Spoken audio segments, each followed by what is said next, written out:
criminal prosecutor Eric Lisann. Welcome to the program, sir. Thanks for joining us. My pleasure. First of all, the goal of conservative Republicans here appears to be to get this issue all the way up to the Supreme Court. How likely do you think that is? It really depends on the Supreme Court itself. They have the discretion to decide what cases they hear. They've become increasingly active as their membership has changed, and they now have 6 that are Republican appointed and are increasingly to the right, so they may choose to flex their muscle, so to speak, and hear more abortion cases. The problem with this one, to the extent that it's a problem, is that they know that it's illegal under current law, but it's so restrictive that it may be too far to the right of existing policy, such that the court may not want to take this particular one up. So it really depends on the attitudes of the justices. Do they want to reach out and do a more dramatic examination and possible change of the existing law, or do they want to do it incrementally? That's the choices the court faces. And it does seem, looking from outside the United States, that legally momentum is building on this issue. We have not just Arkansas, but this year alone, legislators in 13 other states proposing outright bans on abortion. Do you think that means that even if it doesn't happen with this case in Arkansas, that at one point or another, the Roe v. Wade issue is going to end up in the Supreme Court, and that's where this will be decided?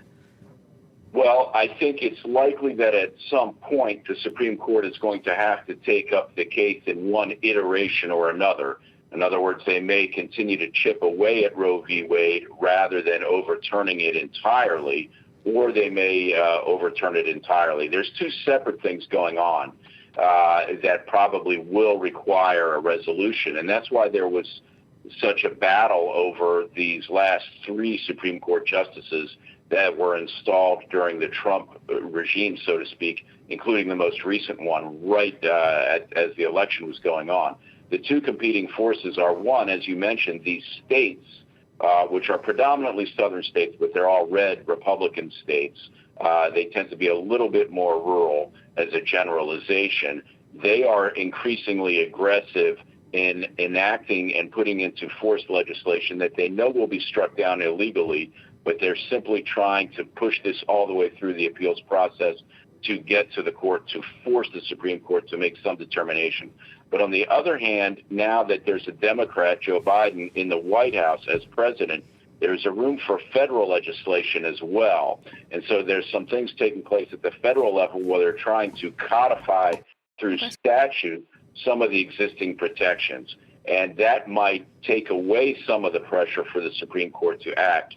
So it's difficult to predict exactly what's going to happen, but there is on the right, on the cultural Republican right, this heavy emphasis on pushing a legal and forcing a legal resolution at the Supreme Court. And just finally, Sam, briefly, if you could, you touched on in your first answer the ideological divide on the Supreme Court at the moment. Donald Trump made 3 well-publicized appointments to the bench.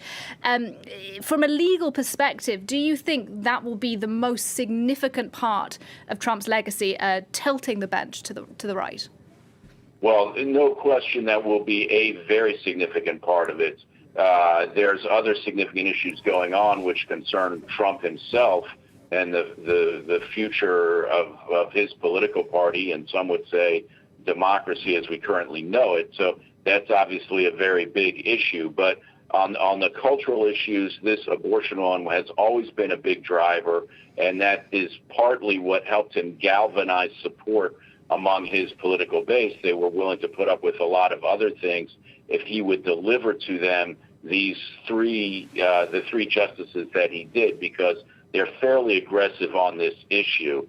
So he wants that to be his legacy. Mitch McConnell wants that to be his legacy.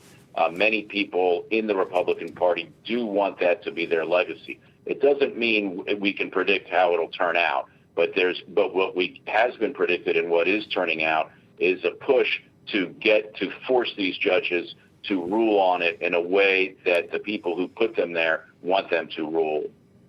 Eric Lisann in Washington, thank you very much indeed. Thank you. Now, in other news from the